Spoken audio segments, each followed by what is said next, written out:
안녕하십니까. 여러분들이 기다리고 기다리시던 M팀의 발표가 있겠습니다. 항상 그랬듯 양은 조금 많지만 빨리 끝낼 수 있게 노력해 보도록 하겠습니다.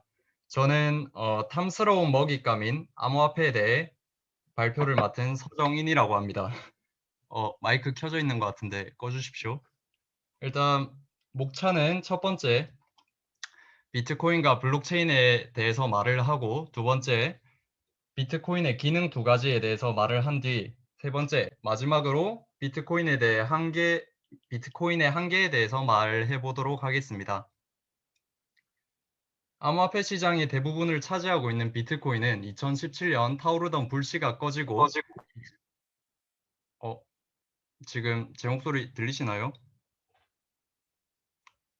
네, 아, 들립니다. 울려가지고. 네, 2017년에 기록한 정고점을 3년 만에 돌파하였습니다. 비트코인 가격이 지난해 300% 넘게 폭등하면서 최근에 이슈가 되고 있습니다. 그러나 2017년 말과 비교하면 단순히 가격만 오른 것이 아니라 시장에 없었던 기관 투자자들이 등장했다는 점, 페이팔, 비자 등 글로벌 기업들이 비트코인 결제 서비스를 도입했다는 점 등 17세기 튤립 투기와 비견되던 2017년과는 사뭇 다른 분위기를 풍기고 있습니다. 그렇다면 암호화폐가 도대체 뭐길래 그렇게 떠들썩한 걸까요? 암호화폐란 지폐, 동전 등의 실물이 없고 온라인에서 거래되는 화폐를 말합니다. 거래가 발생할 때 누가 거래에 참여하는지, 어떤 거래 내역이 정송되는지, 그리고 거래 내역이 저장된 장부가 암호화되어 저장되어 되기 때문에 암호화 기술을 사용하는 화폐라는 의미로 암호화폐라고 불립니다. 이때 저장되는 거래 장부는 은행과 같은 중앙기관이 보관하는 것이 아니라 블록체인 기술을 활용해서 거래 참여자 모두에게 분산 저장, 운영되며 중앙기관의 중재 없이 온라인상에서 개인 대 개인 P2P 거래가 가능합니다. 암호화폐는 암호화 방식, 장부 저장 방식, 운영 방식에 따라 종류가 다양하며 2009년 비트코인 개발을 시작으로 현재 약 5천 개에 이르는 암호화폐가 개발되었습니다. 1월 31일 기준 암호화폐의 총 시총은 약 1,135조 원으로 이 중 비트코인은 63%인 약 800조 원, 이더리움은 15%인 200조 원으로 현재 비트코인과 이더리움이 암호화폐 시장을 주도하고 있습니다. 그러나 이번 발표에서는 암호화폐의 모든 종류를 다루기에는 양이 너무 방대해지기 때문에 거래가 활발하고 각광받고 있는 암호화폐인 비트코인을 중점적으로 다루겠습니다. 비트코인은 2008년 금융위기 이후 중앙은행에 의해 화폐 공급량이 조절되고 인플레이션이 발생해 현금 가치가 하락했습니다. 내가 보유한 현금의 가치가 하락하는 형 금융 시스템을 대신해 새로운 화폐를 만들겠다는 발상에서 사토시 나카모토라는 사람이 비트코인을 고안해냈습니다. 그는 논문인 비트코인 백서를 통해 은행과 같은 중앙기관 없이 거래를 가능케 하는 기술을 담았으며 논문 발표 3개월 후 기술을 적용한 비트코인 시스템이 운영됩니다. 시스템 작동 방식을 간단히 말하자면 컴퓨터의 계산 능력을 활용해 문제를 해결하고 문제를 해결한 사람은 비트코인을 대가로 얻을 수 있습니다. 이러한 과정을 광산업에 빗대어 채굴한다라고 합니다. 비트코인을 얻기 위해 풀어야 하는 문제는 일종의 암호 풀기인데 난이도가 굉장히 높습니다. 이 난이도는 참가자가 늘어날수록 점점 높아지며 공급량을 마음대로 조절하지 못하기 위해서 즉 가치의 하락을 막기 위해서 최종 공급량을 2,100만 개로 고정했습니다. 또한 비트코인은 4년마다 공급되는 보상을 반으로 줄이는 반감기라는 것이 존재합니다. 반감기는 비트코인의 희소성을 좀 더 높여주며 2009년부터 비트코인을 캐기 시작해 현재는 2,100만 개 중 1,800만 개 정도를 채굴한 상황입니다. 비트코인이란 무엇일까요? 블록체인이란 무엇일까요? 블록체인은 비트코인을 위해서 등장하였습니다. 원래의 비트코인은 현재의 금융 제도에 대해 대항한다는 취지로 등장했습니다. 먼저 현재 금융 시스템에 대해 알아보자면 만약에 A가 B에게 50만 원 정도를 송금하려고 할 때 은행과 같은 중개자를 꼭 거쳐서 거래를 완료해야 됩니다. 하지만 이러한 방식은 제3의 중개자에게 의존한다는 문제점이 있고 또한 해킹으로 인한 장부 삭제와 송금 실수 등의 문제를 일으킬 가능성이 있습니다. 그렇다면 은행 없이 거래하는 법에는 어떤 것이 있을까요? 저희 팀은 이 답을 블록체인이라고 생각합니다. 우선 블록체인 기반 금융 시스템에 대해서 설명하자면 10명의 사람들이 있다고 가정했을 때 3번 사람이 7번 사람한테 10만 원을 송금한다고 가정해 봅시다. 그러면 이 사람은 제가 지금 7번에게 10만 원을 보내겠습니다. 여러분 모두 이 내용을 노트에 적어 주세요라고 말합니다. 그러면 10명의 사람들은 이 3번 사람이 진짜 그만한 돈을 가지고 있는지, 그리고 사기친 이력은 없는지를 조회하고, 그런 사실이 없다고 확인됐을 때 이러한 거래 내역을 자신들의 노트에 적게 됩니다. 그렇게 되면은 7번과 3번 사이의 거래가 이루어지게 됩니다. 이때 이 노트에 기록한 것을 바로 블록체인이라고 생각하면 쉽습니다. 사람들은 각자 동일한 거래 내역이 적힌 블록을 가집니다. 이때 블록이 가득 차면 다른 블록을 새로 쌓아 내용을 채우는데요. 이게 노트를 다 쓰면 새로운 노트를 구입하는 것과 같은 논리라고 보시면 됩니다.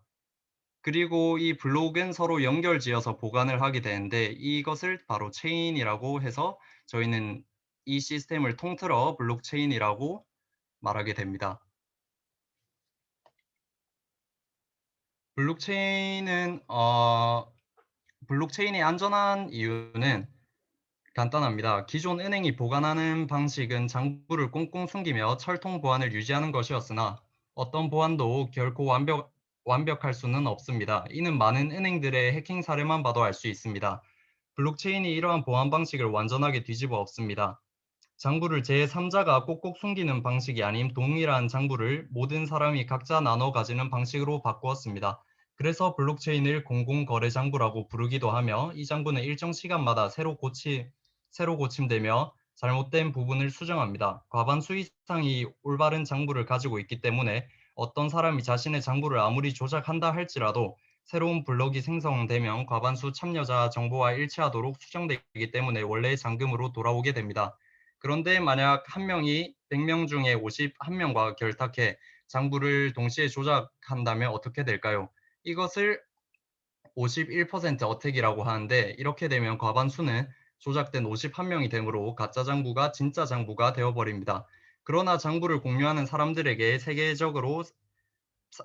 정보를 공유하는 사람들이 세계적으로 상당수 늘어난다면 51%는커녕 1%만 조작하는 것도 사실상 불가능할 것입니다.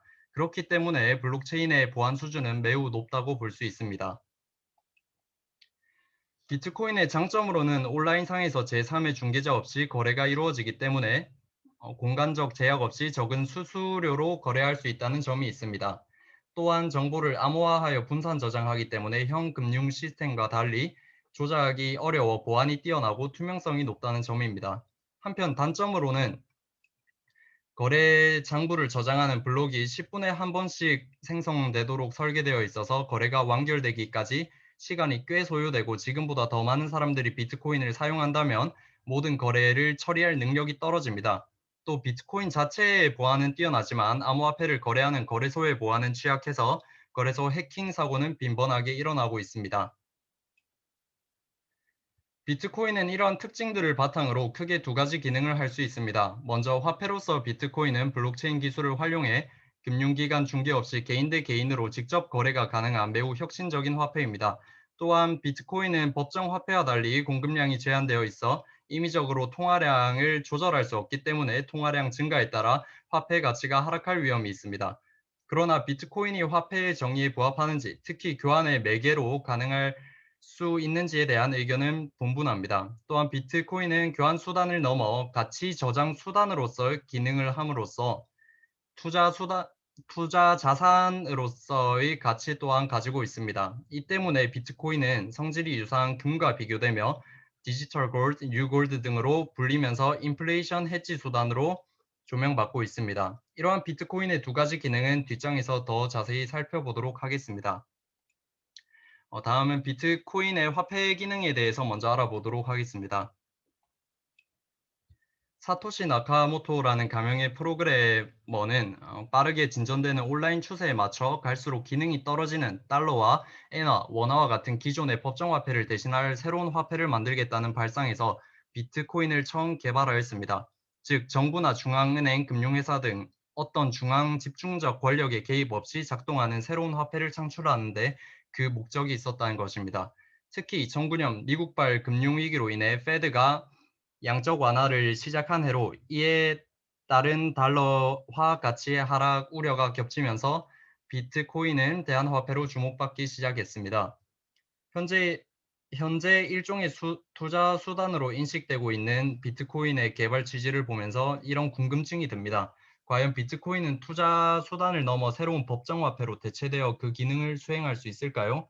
지금부터 법정화폐의 기능을 수행할 수 있을지 평가를 해보기 위해 먼저 화폐의 기능부터 설명해 보겠습니다.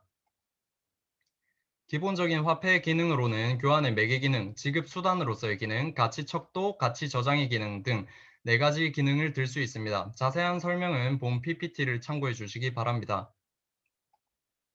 앞에서 보셨던 화폐가 해야 하는 기본적인 기능에 대한 조건을 바탕으로 비트코인이 이를 만족시킬 수 있는지를 지금부터 살펴보겠습니다.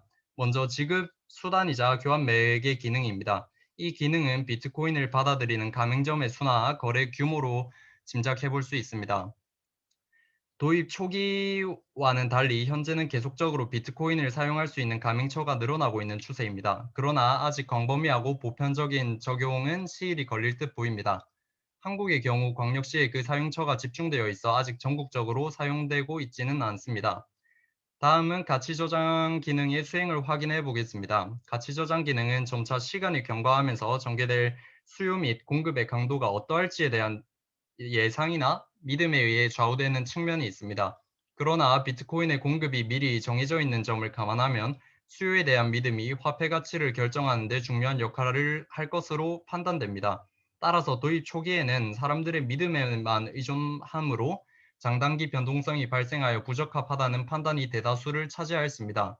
그러나 최근 비트코인에 대한 낙관적인 전망이 많아지며 가치 저장 기능을 수행하기 힘들다는 기존의 인식이 다소 완화되었습니다.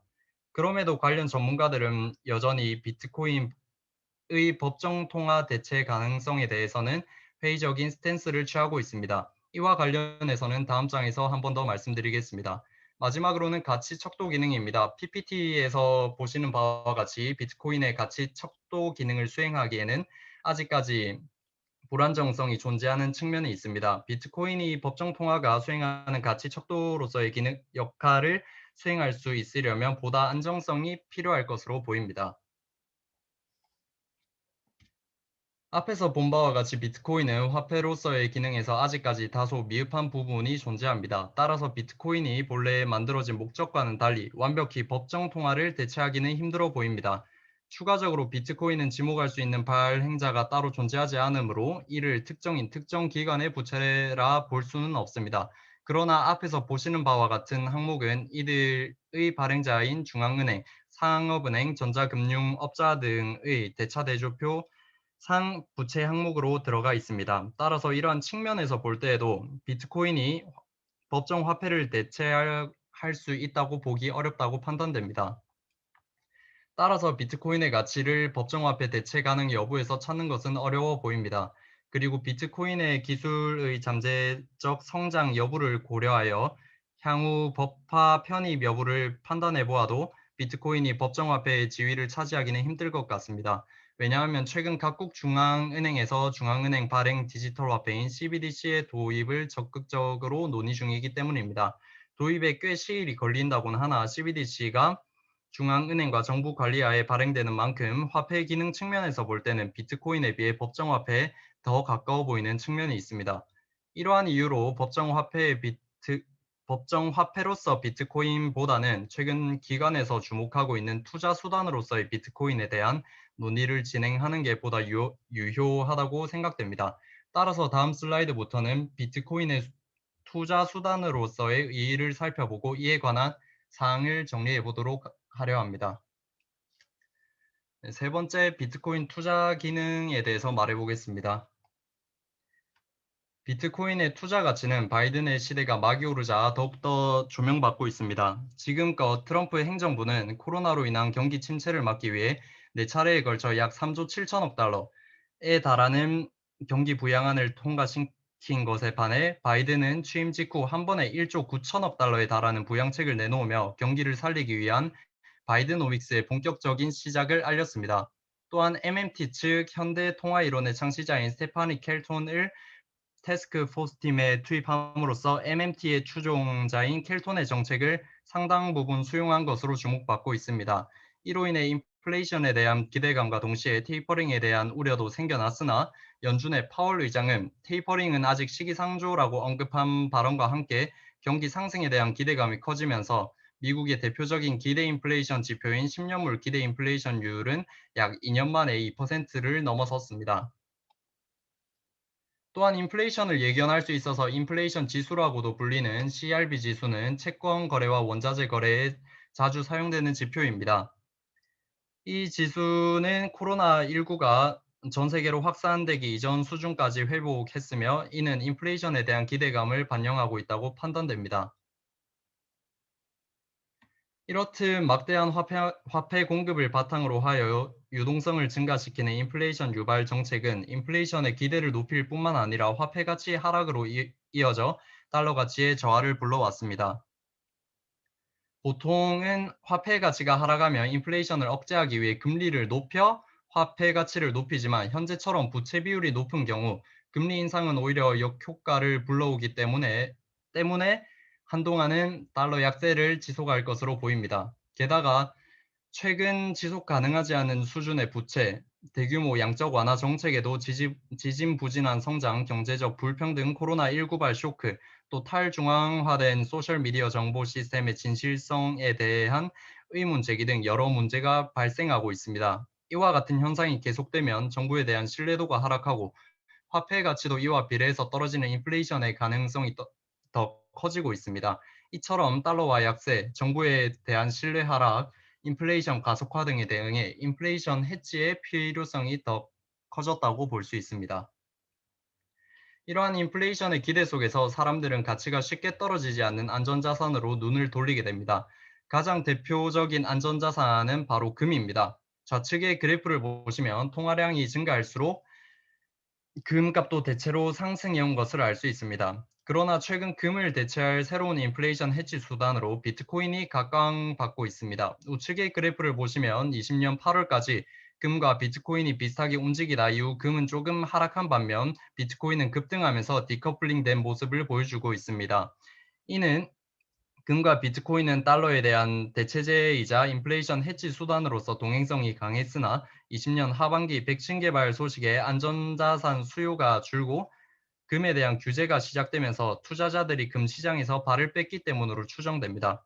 그에 반해 비트코인은 금보다 저평가된 자산으로 인식되어 수요가 증가했고 헤지펀드 등 기관 투자자들이 암호화폐를 자산 피난처이자 가치 저장의 수단으로 보기 시작하면서 자산 포트폴리오 투자 대상으로 금보다 오히려 비트코인을 선호하는 현상을 보였습니다. 또한 최근에는 페이스북, 페이팔, 비자와 같은 거대 기업을 통해 활용성까지 확보하게 될 것이라는 기대감을 통해 비트코인은 지난해 12월 중순 2천만 원 수준이었으나 약 한 달 만에 2.7배 정도 급등한 것으로 판단됩니다. 그렇다면 비트코인과 금은 어떠한 관계를 가지고 있는지에 대해 알아보겠습니다. 우선 금과 비트코인은 대표적으로 5가지의 공통점을 가집니다. 특히 비트코인은 2,100만 개로 최대 채굴량이 정해져 있으며 반감기와 채굴 난이도 상승 등의 이유로 채굴 비용이 커집니다. 금 역시 한정된 자원을 가지고 있고 지폐와 달리 채굴기의 비용이 크기 때문에 공급량을 마음대로 늘릴 수가 없습니다.